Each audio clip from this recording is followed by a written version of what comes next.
Hello, everyone. Thomas Townley here, Multiverse Tonight. This episode is our 1 year anniversary. Um, it's been a good year. I don't have much complaints. I would love to have more listeners or viewers, as the case may be, but it is what it is. I'm just a couple of weeks away from Smallville Con in Hutch, and I've got big plans. I've got banners made. I have leaflets. I have business cards. I have plans. On what I want to do, and I'm also introducing a format change to the show. You know, because I feel I should do something because I hate to say this, but my numbers have dropped off. Okay, it's down to like just a little over a dozen people, and just it's bumming me out a little bit. But I know that slow and steady wins the race. You shouldn't expect a lot, and the podcast scene is changing. You have more apps out there. You have different different styles, different things. So, I figure if I just keep making content, sooner or later, it'll catch on. Either the people who are broadcasting, who have the lion's share of the content, will stop, and there's always that chance, or people will get tired of that content, look for other content, or there'll be something that promotes my content to a greater amount of people. I don't know. But, I'm going to just keep trying. So, I'm going to record here. Push record. Start the recording. You know, I'd like to thank everyone who's listened to me this past year. It's been a learning experience. I think I've gotten a lot out of it. You know, I do this because it betters it. It's a betterment to myself. I'm a very inward guy. I don't talk to people. I keep to myself. This is a way for me to kind of break out of my shell. For me to be more than just who I am. And so far it's worked. So far, between my retail therapy, which is me working at Walmart overnight, so I'm having to deal with customers. It looks like we're going to be going to days here in a couple months permanently. Looks like they're going to be shutting down our the Walmarts in the Wichita area overnight. So, all the third shifters will be moving today. They'll probably be moving to like a second shift over in general merchandise. So that'll be different. That'll be a change. And who knows what will that do to the show? I can't say. I'm going to just take it one day at a time. But in the meantime, I have a show to do. So get ready for that. Got my warm water here. And again, uh, thank you for watching the show on YouTube. If you're watching it there or listening to, I'd say listening to it, but no one listens to this part because this part's cut out of the podcast. But I thank you for spending your time, and get ready for the announcement. All right, hold on just a second.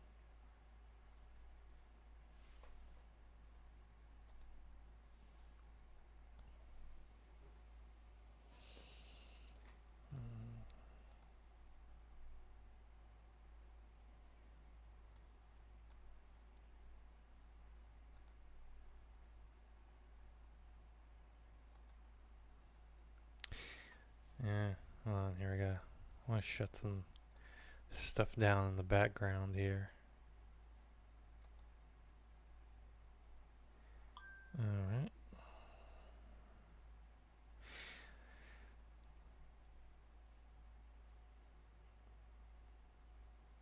Tonight!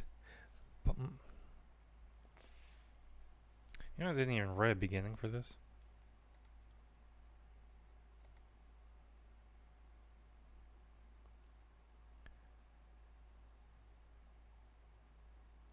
I know. Hold on. Tonight, I have a big announcement, plus lots of news on this first year edition of Multiverse tonight.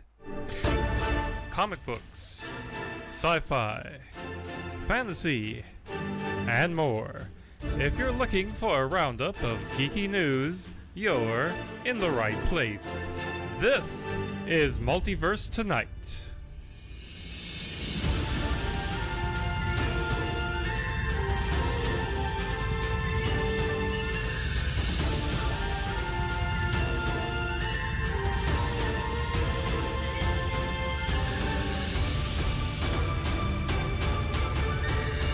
And here's your host, Thomas Townley. Hello, everyone, and welcome to Multiverse Tonight. I'm your host, Thomas Townley, and as I just said, this episode marks our first anniversary. I launched this podcast on June 6th last year. So yeah, I know.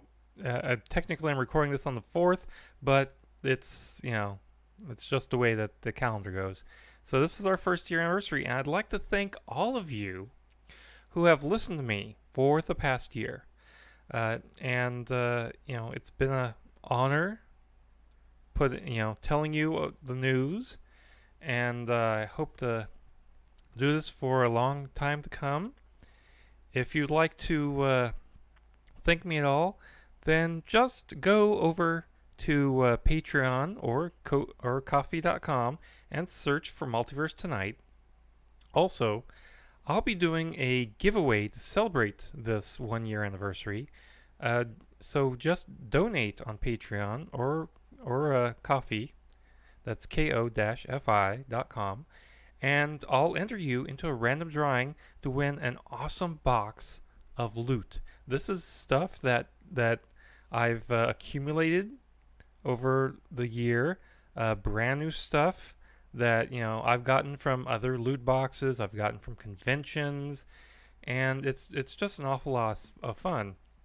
I'd also like to announce that I'm going to be trying out a change of format for the month of July.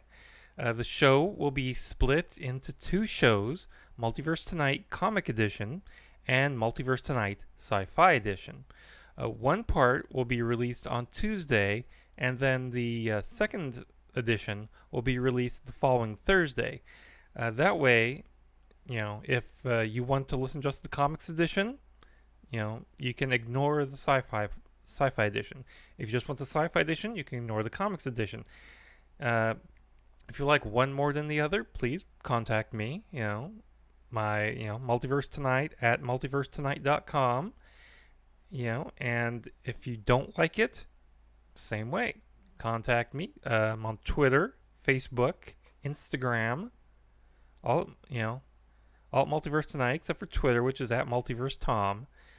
And let's get on with the show.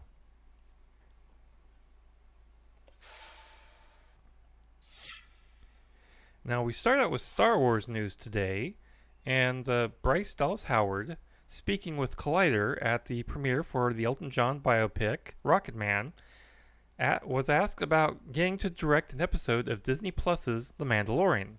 She said, quote, "The God's honest truth is that I had incredible support from executive producer and director Dave Filoni and creator Jon Favreau. And the process, the prep process and the shooting and post and all of that, it was so incredibly collaborative and fun and grounded, and so it was just so cool," unquote. Now, they didn't ask her to give a lot of details about that. Like the Marvel movies, it's pretty much under tight wraps. but Bryce did tell them, quote, I literally don't even think I can tease anything about the episode. I don't even think I can say which episode I did. She laughed. Yeah, no, I'm totally on lockdown. Unquote.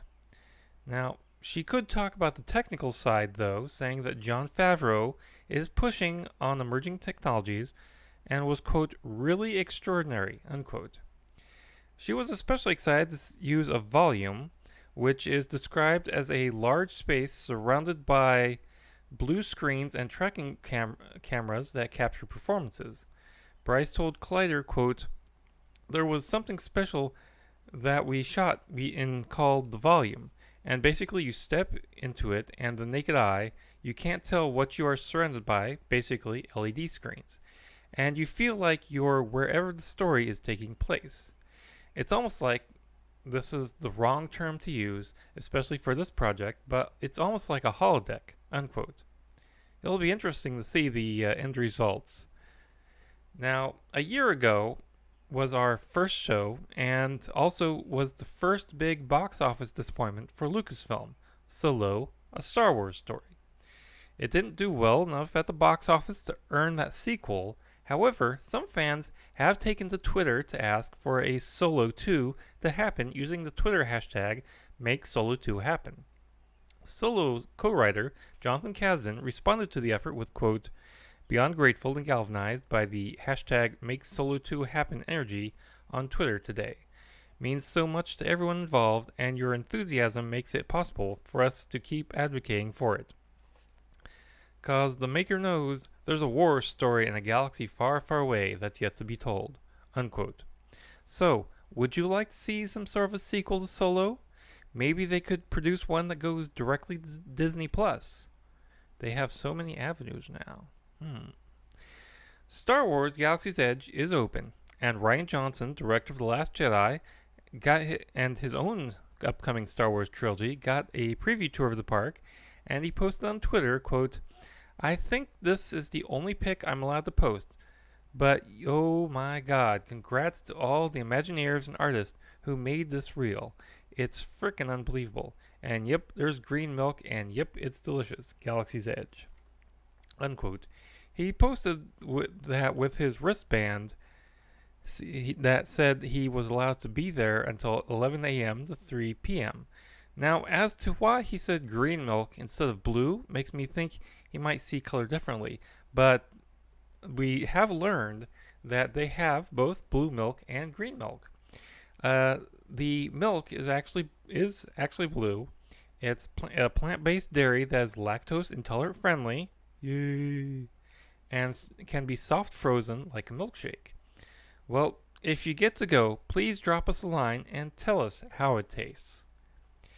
If you want a look at what's in the park, the official Disney Parks blog has images of the new guide maps that will help you navigate the area.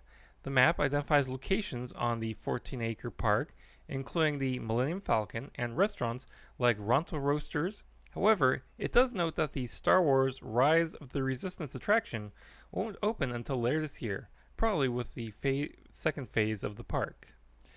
Now, according to BuzzFeedNews.com, a movie based on the game of the same name, Star Wars Knights of the Old Republic, is being written by Leda Calligridis for Lucasfilm, according to 3 sources close to the project. The game was set 4,000 years before Star Wars A New Hope. Back at Star Wars Celebration in April, Lucasfilm president Kathleen Kennedy told MTV News that, quote, yes, we are developing something to look at. Right now, I have no idea where things might fall, unquote. Calligridis would be the first woman to write a Star Wars movie, and BuzzFeed News reached out to representatives for her, Lucasfilm, and Disney, but as expected, no comment was given. A few episodes ago, we memorialized the original Chewbacca actor, Peter Mayhew. During a recent appearance on The Tonight Show with Jimmy Fallon, Peter's co-star, Harrison Ford, spoke about Mayhew, saying, quote, he was a really sweet man. Nice man. And he had a hard time physically. It was really hard for him to do what he did for us, what he did for all of us, and he did it with a real dignity and class. He was a real neat guy. I miss him." Unquote. Harrison, we all miss him. He was a great guy. Now, let's go to the Star Trek news.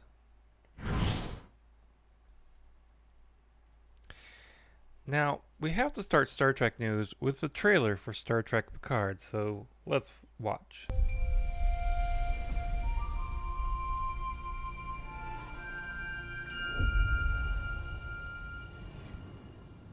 The end is only the beginning.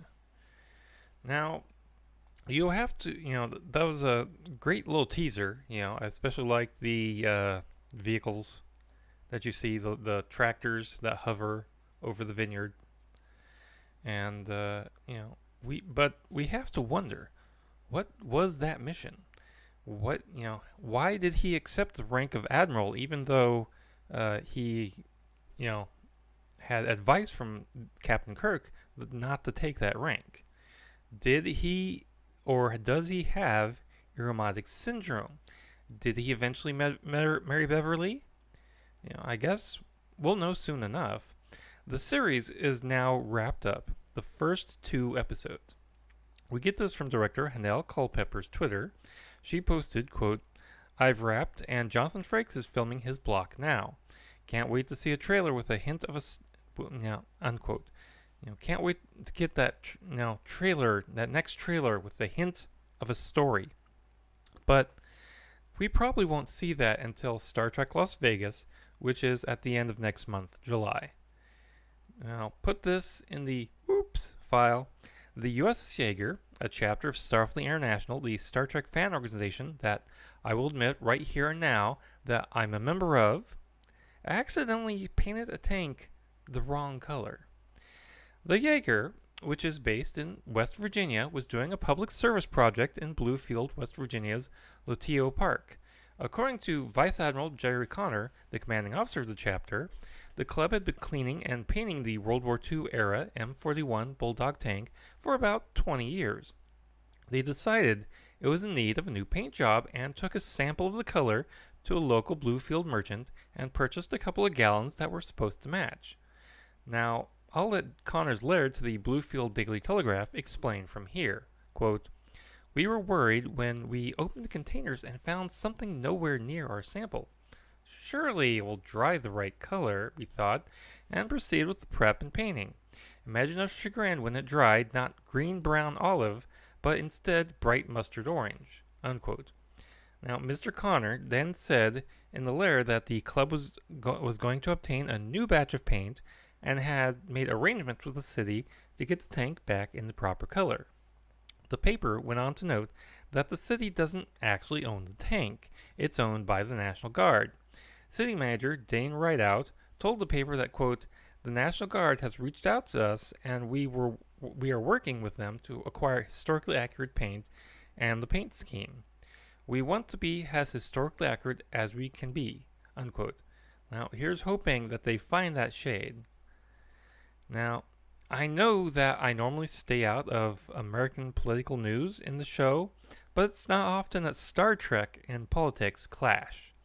George Takei, best known for being Mr. Sulu on Star Trek, he's a living legend and outspoken advocate, tweeted on May 23rd the following quote, "I am tempted to move to Kentucky to run against Mitch McConnell." Unquote.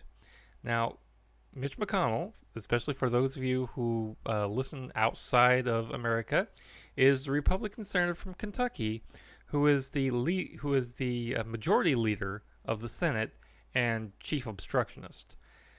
And he has not lost an election since 1984. So some might say it's time for a change. And if you're asking how Mr. Takei could run since he lives in California, it's simple. According to the U.S. Constitution, a candidate only needs to live in the state to represent the state. Now, it's the same reason that Mitt Romney, the former governor of Massachusetts, could run for and win the Senate seat from the state of Utah. So George technically could move to Kentucky and run for the seat. And to give George some cross-platform support, Mark Hamill tweeted back, quote, I'm tempted to move to Kentucky just so I could vote for you. Hashtag ditch Mitch, unquote. Now, it's unknown if Mitch has responded to the idea, but I doubt he has the internet. He probably just thinks it's just a series of tubes. Anyway, let's go on to some Marvel news.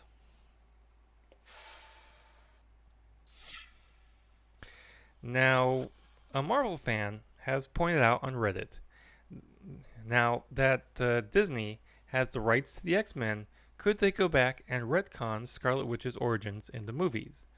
Now, a Marvel fan has pointed out on Reddit that they might have set it up in the Marvel Studios character encyclopedia entry on Scarlet Witch. It mentions that the Mind Stone may have unlocked something. Quote, she might be called Scarlet Witch, but Wanda's powers aren't derived from the occult. Whether it altered her or merely unlocked something later inside Wanda, the Infinity Stone and Loki's scepter bestowed incredible powers of the mind. Wanda's internal neuroelectric interface allows her to conjure blasts of red telekinetic energy.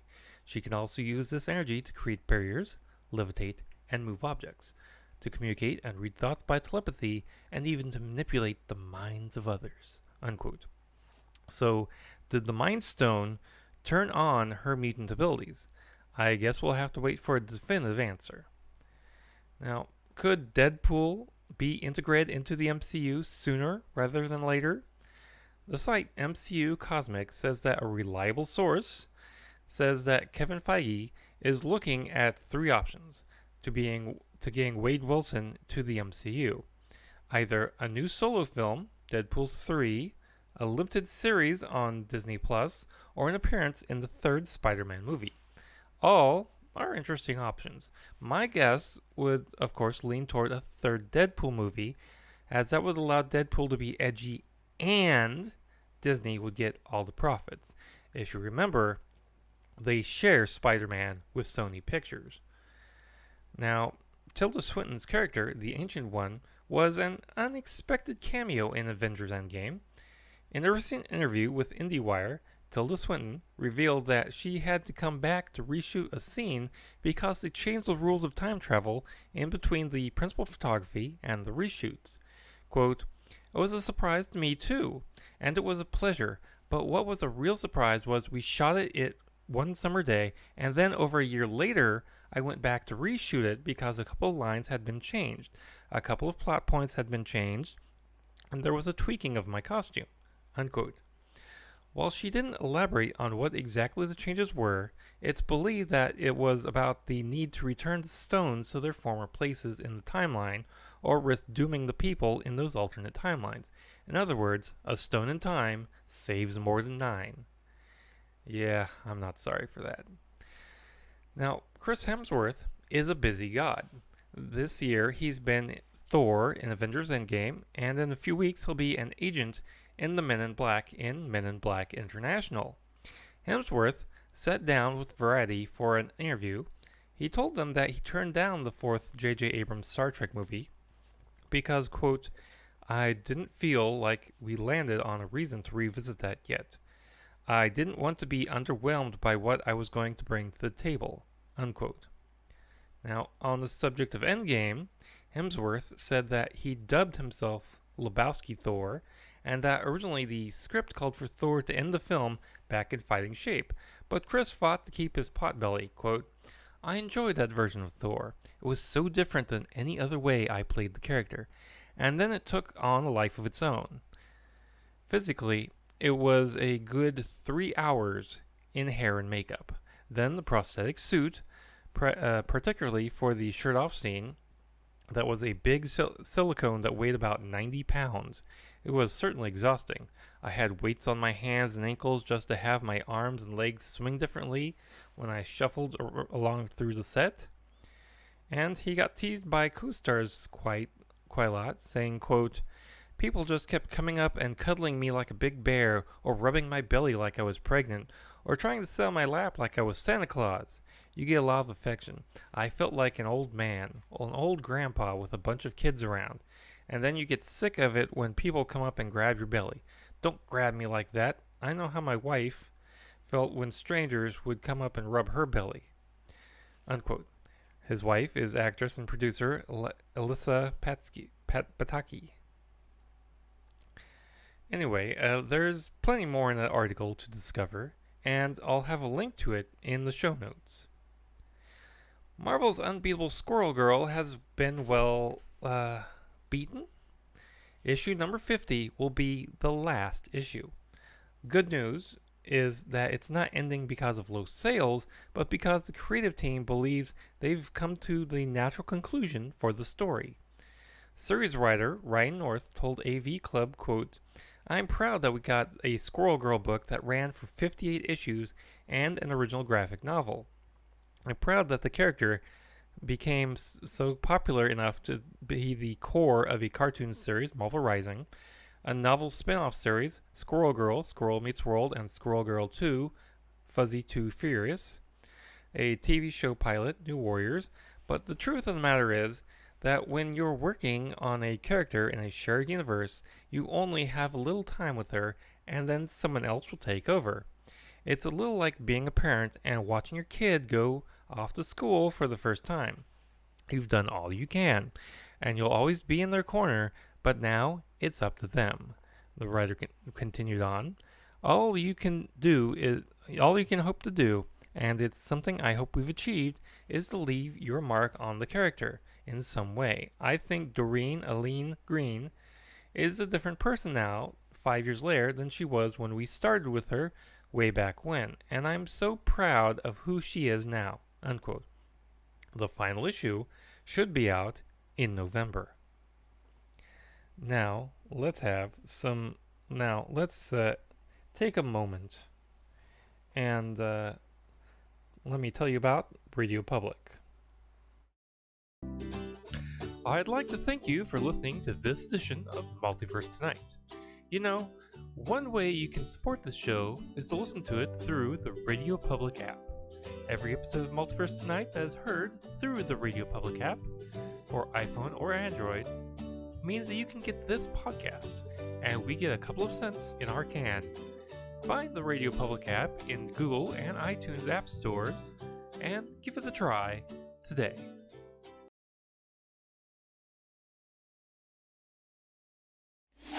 Thanks, me. Yeah, I know I need to record a new commercial. I just do.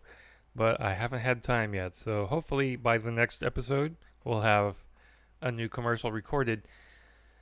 And special thanks to Radio Public for that commercial. They really love it, by the way. Anyway, let's get on with some DC news. Robert Pattinson is the new Batman. Yeah, that's the news that came out of Warner Brothers this past Friday. The 33-year-old British actor, best known for being the vampire love interest in the Twilight film series, Warner Brothers was down to just 2 actors for the role that was vacated by Ben Affleck. Robert Pattinson and Nicholas Hoult, who stars in the X-Men movie trilogy. But in the end, Pattinson won out. The Matt Reeves-helmed The Batman will begin production shortly and will hit theaters on June 25th, 2021. Now, Robert is not my choice, but I'm willing to give him a shot. I'm willing to give him a chance. You never know. He could be shockingly good. He could be the best Batman of all time, or he could be just nothing. So I'm going to give this a shot. So go, Robert. Be the Batman. Keanu Reeves stars in John Wick 3, and which finally ended the Avengers Endgame run at the top of the box office. But do you remember when Keanu starred in Constantine? The year was 2005. And while it wasn't considered a good movie by critics, it did more than double its budget at the box office. Recently, Keanu Reeves, in an interview with Variety, said that he would love to play the role of Constantine again. Quote, "I've always wanted to play John Constantine again. I just love that world too, and I love that character.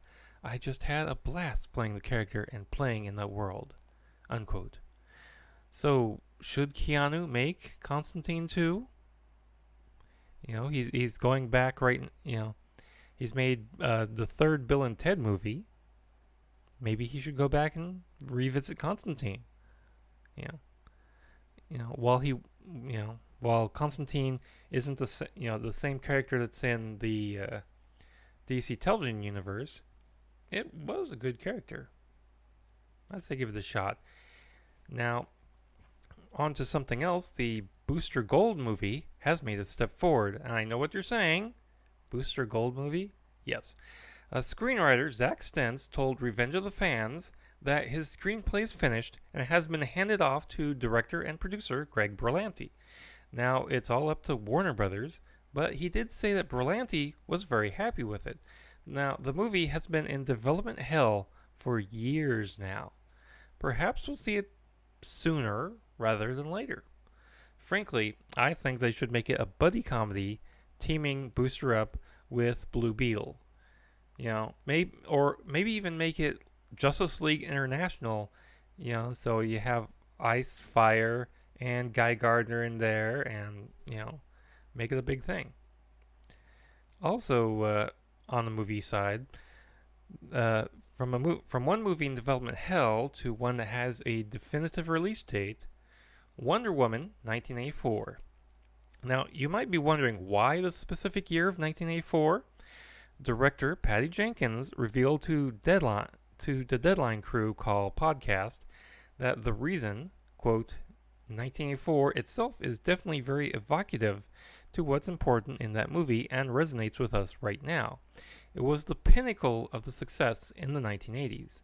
Later, she told the host that the seeming excess of that time period and the way the world is now is the reason that the movie is set there. Very interesting. Now, on the comic books, Batman writer Tom King will be leaving the title by the end of the year after issue 85. Tom has been writing the comic since the Rebirth relaunch in 2016, will be cutting short a run that was supposed to stop around issue 105.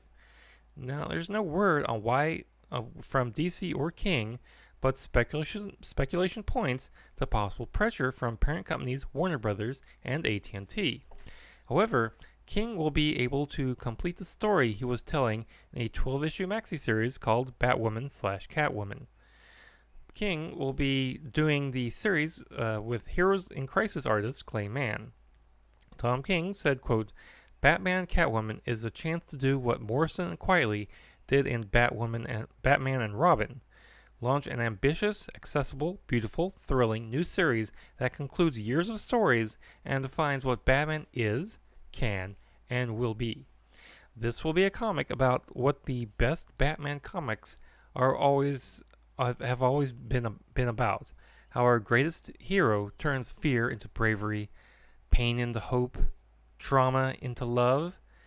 It's the story I always wanted to tell, and I'm telling it with the man I consider to be the greatest artist in comics, my brother Clay Mann. It's tough to leave Batman. It's a gift and a joy to be on that book, but I'm leaving it to work on the biggest, most ambitious projects of my career. Comics I get to make with the best collaborators in comics, and that's a gift and a joy too, unquote. Now, this maxi series isn't the only project Tom King is up to. As he alluded, it was announced that he will be co-writing the New Gods screenplay with film writer and director Ava DuVernay. King has worked with the New Gods before, having written the award-winning run on Mr. Miracle. As of right now, New Gods has no scheduled release date. Now, the next film that does have a scheduled release date will be Joker, which comes out on October 10th. Now, while this is going forward, the animated DC Super Pets animated movie has been pushed back. DC Super Pets had originally been set to be released in theaters on May 2021.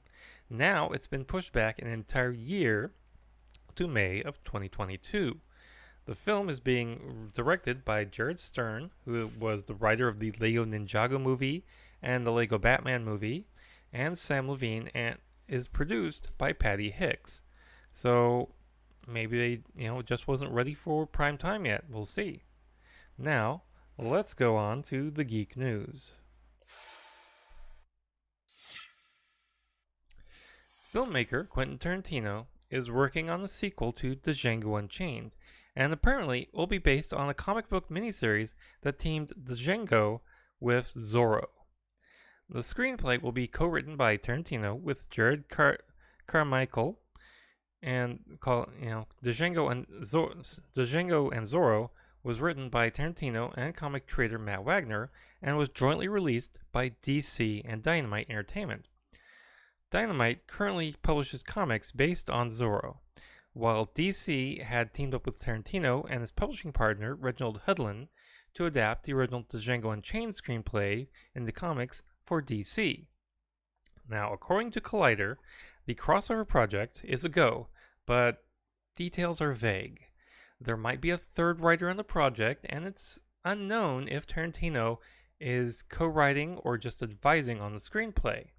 The story on Collider also suggests that Tarantino is unlikely to direct the film himself, maybe just overseeing and executive producing it? Well, I guess we'll see. Fans of Sonic the Hedgehog were dismayed a few weeks ago when the trailer for the Sonic the Hedgehog movie was released, showing a very weird looking Sonic. Now, news has come out of Paramount Pictures that they will be pushing back the movie by 3 months in order to redesign the character. Following the backlash, director Jeff Fowler said on Twitter, quote, "Thank you for the support and the criticism. The message is loud and clear. You aren't happy with the design and you want changes. It's going to happen. Everyone at Paramount and Sega are fully committed to making this character the best he can be." Unquote. Sonic was scheduled for this November, but will now be out on Valentine's Day 2020, just in time for my birthday. Now, speaking of Paramount Pictures, it has moved up the sequel to its alien horror film, A Quiet Place, up 2 months to March 2020. The movie has not gotten a title yet, but Emily Blunt, Millicent Simmons, and Noah Jupe are all reprising the roles, and Cillian Murphy is joining the film as well.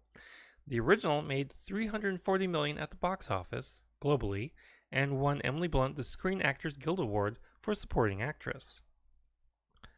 Warner Brothers has given a release date for its live-action version of Akira. That's being directed by Taika Waititi and produced by Leonardo DiCaprio, and it's got some big competition. The date they've chosen is May 21st, 2021. Now, its biggest competition on the date is the highly anticipated 4th chapter in the John Wick series. My money is on John Wick. Rotten Tomatoes has decided to shake up their methodology for the audience score for movies. The rating will now only reflect verified moviegoers. The reason for this is simple. They're trying to stymie trolls who review bomb movies that they don't like, star people they don't like, don't subscribe to the worldview, etc. However, right now the only way to have your rating count toward the audience score is to buy your ticket through Fandango. The company, which is part of NBC Universal, owns 75% of Rotten Tomatoes as well. Fandango insists that this is not meant to drive up business to Fandango, knowing that it has deals with AMC, Regal, and Cinemark theaters to participate in the system, and that it will happen sometime later this year.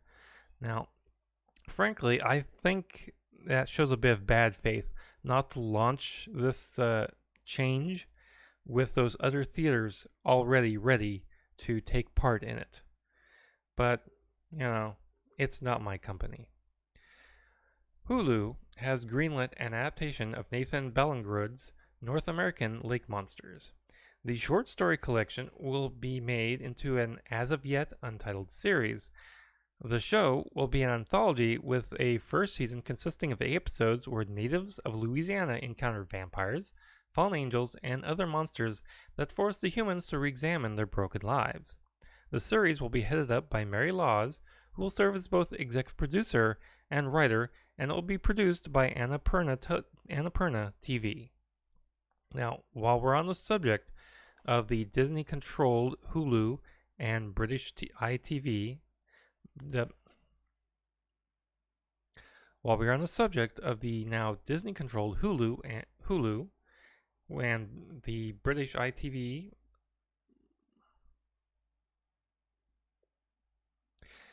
the Disney Channel-controlled Hulu and the British channel ITV are bringing us Zomboat. The British-made comedy will air first on ITV in the fall before going to Hulu and stars Leah Brotherhead, Hamza Jitoa, Ryan McKeon, and Cara Theobald, and tells the story of a group of people surviving the zombie apocalypse in Birmingham, England, while fleeing in a canal boat. Yeah, sounds interesting. Although, kind of makes you wonder if we're tired of zombies. Anyway, how about a quick round of trailers? First up, Terminator: Dark Fate.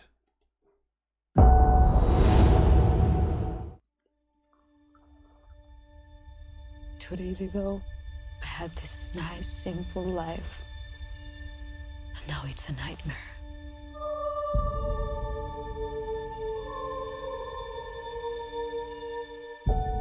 If travel is searching and home has been found, I'm not stopping.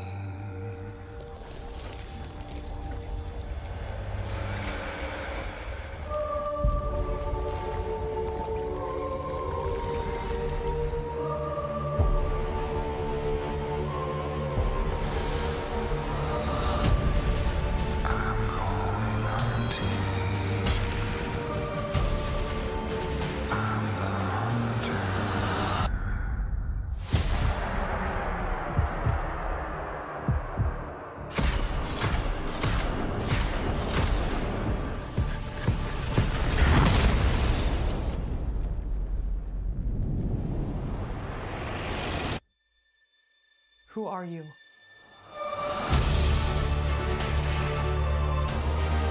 My name is Sarah Connor. Never seen one like you before. Almost human.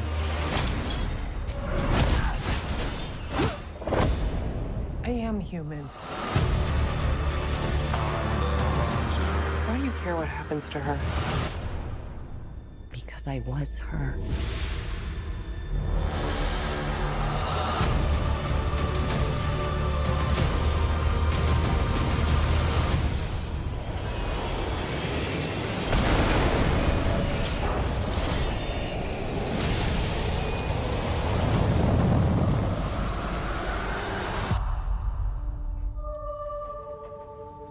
How do we win?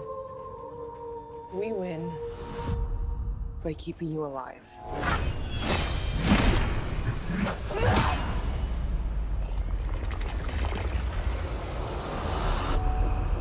I'm going hunting.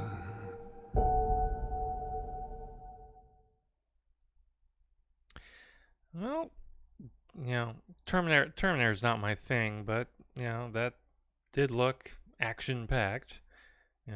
Why is there always plenty of roads for them to drive on with hardly any traffic? And it's also interesting to see grandma-looking Sarah Connor. And you've got Tim Miller and James Cameron backing this, so it'll be interesting to see how it does. Now, let's go a little bit opposite to Dark Crystal: Age of Resistance.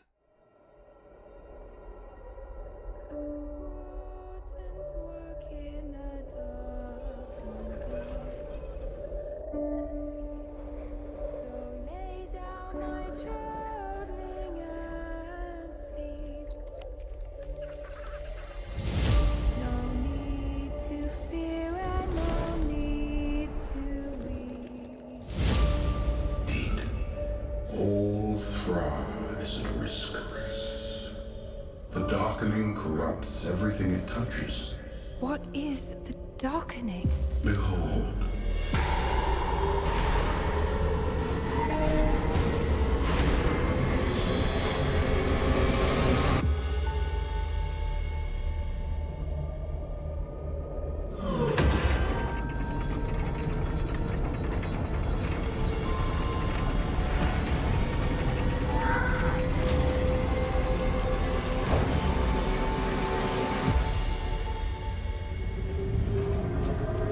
I see many endings lay before us. Some good, most bad.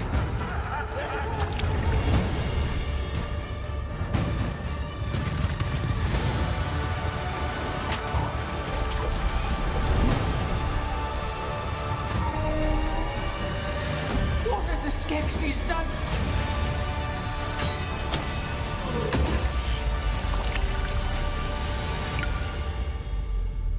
Tell no one.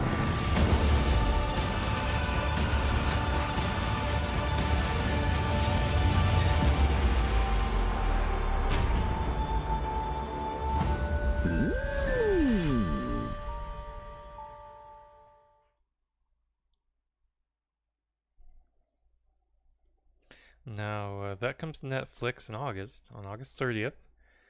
I like it. You know, I'm a fan of Jim Henson's Dark Crystal. You know, it was one of those, you know, weird things I saw as a child way back when. I even have it on DVD. So it'll be interesting to see how you know, this will be a series, not just a movie.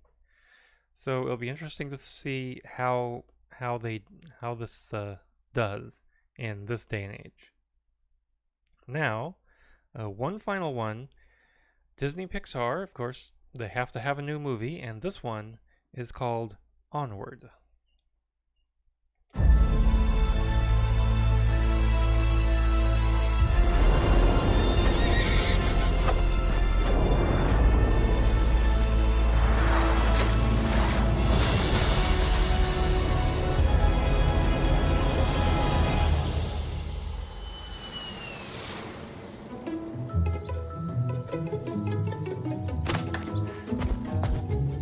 Morning! Morning!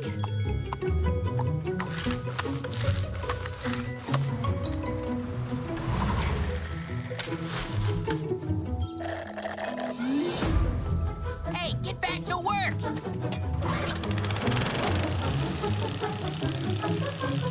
Hey, Mom. Stop it! Blazy, down! Sorry, I didn't get a chance to walk her. Oh, bad dragon. Back to your lair.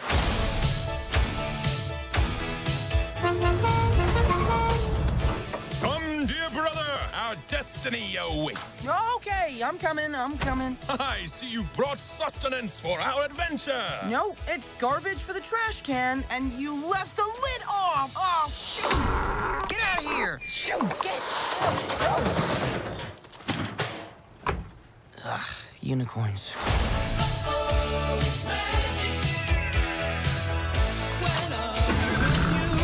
We're going on a grand and glorious quest. It's not a quest. It's just a really fast and strange errand. It's totally a quest.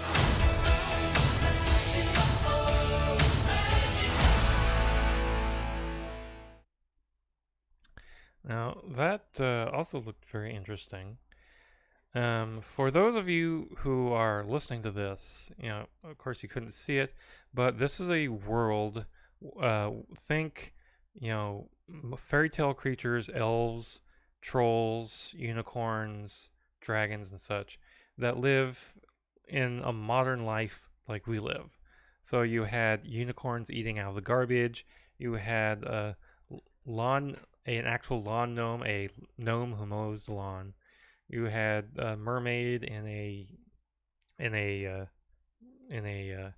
kiddie pool, just, you know, hanging out. And it looks like our main character is an elf who's going on a quest with his friend for some reason. You know, of course, this is a teaser trailer, so we don't have a full story on this yet. but it looks good, just like everything from Pixar. Now, let's go back to a little bit more news. Current James Bond actor Daniel Craig is on the injured reserve list.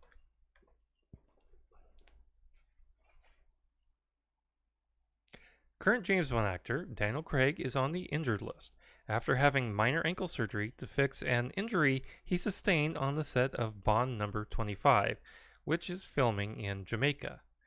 This news comes from the official Bond Twitter account, and it also says that production will continue while he is recuperating and that the film will meet its April 2020 release date. Quote, Bond 25 update. Daniel Craig will be undergoing minor ankle surgery resulting from an injury sustained during filming in Jamaica.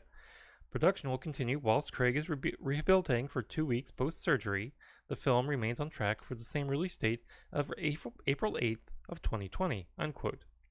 We wish Mr. Craig a speedy recovery. We end with some good news for a change. Congratulations are in order to the Orville co-stars Adrian Palicki and Scott Grimes. They tied the knot and shared that moment on Twitter. Adrian posted, quote, Last night was truly amazing. I am so grateful for all the friends and family who made a trip to celebrate with us, and to all of you for the kind words, unquote.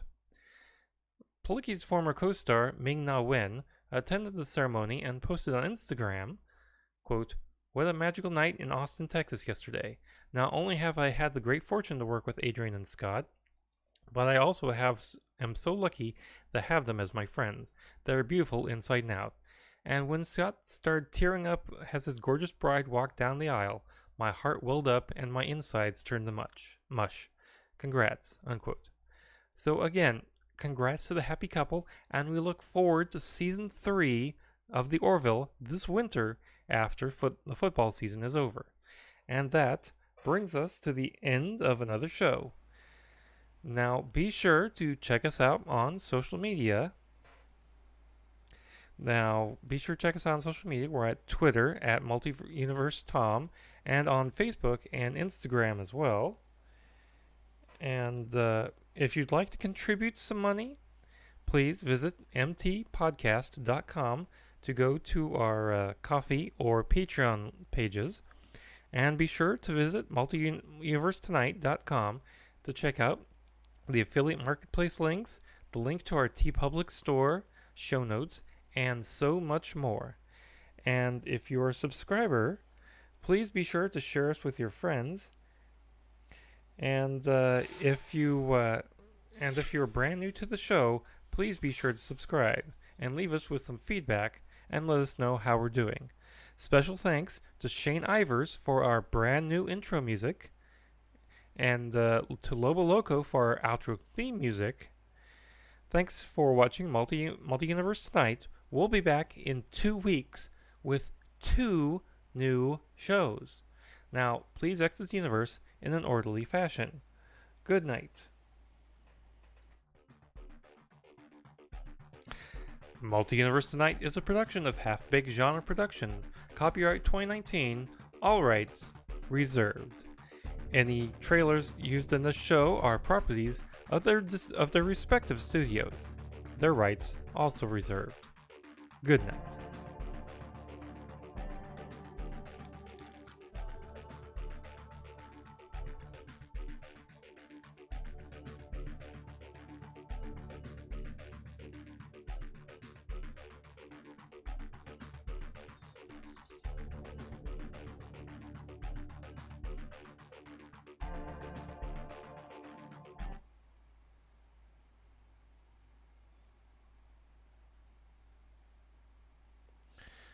I wonder how my buttons got screwed up. This is supposed to be the show ender screen, as you see. Somehow it got mixed up in my Stream Deck with my Star Wars screen. Weird.